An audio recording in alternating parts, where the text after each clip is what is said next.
کعبے سے جو سرکار نے بت گرائے نا حضرت مولا علی کے ساتھ بت گرائے، محدث دہلوی فرماتے ہیں کہ بت گرانے کا طریقہ کیا تھا؟ حضور اپنی چھڑی مبارک سے اشارہ کرتے، بت نیچے، ایک ایک جملہ سمجھنے والا، حضور چھڑی سے اشارہ کرتے، بت نیچے، چھڑی سے اشارہ، بت نیچے۔ محدث دہلوی کہتے ہیں گویا رب نے منع فرمایا، محبوب انہیں ہاتھ نہیں لگانا،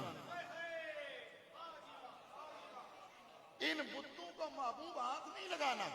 کیوں؟ فرمایا ہم نے یہ قانون بنایا ہے، انکم وما تعبدون من دون اللہ حسب جہنم۔ فرمایا رب نے کافروں سے کہا تم بھی اور جن کو تم پوجتے ہو یہ سارے ہم نے جہنم میں ڈالنے ہیں، انہیں میں نے دوزخ میں ڈالنا ہے۔ فرمایا محبوب ان بتوں کو ہاتھ نہیں لگانا۔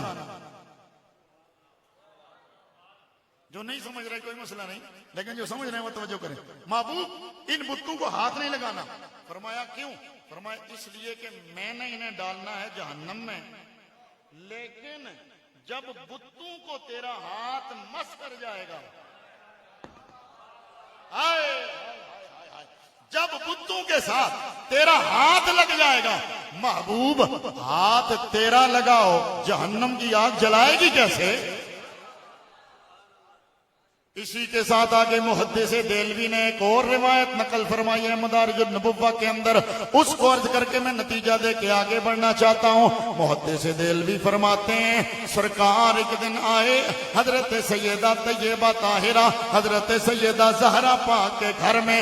میرے نبی کیا دیکھتے ہیں کہ زہرا پاک تندور کے ساتھ روٹیاں لگا رہی ہیں۔ سرکار دو عالم صلی اللہ تعالی علیہ وآلہ وسلم نے دو روٹیاں اٹھائی اور اٹھا کر کے اپنے ہاتھوں سے بنا کر ساتھ تندور میں وہ بھی لگا لی۔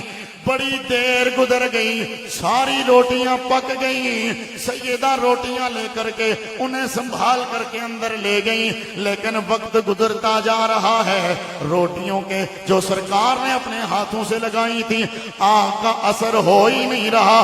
جوں کی تو تر ہیں میرے آقا کی بارگاہ میں حضرت سیدہ زہرا آئیں، ابا حضور یہ کیا معاملہ ہے، یہ روٹیوں کو آگ پکا کیوں نہیں رہی ہے؟ گویا میرے نبی نے فرمایا ہو زہرا روٹیاں لگانا مقصود نہیں تھا، مقصود مسئلہ سمجھانا تھا،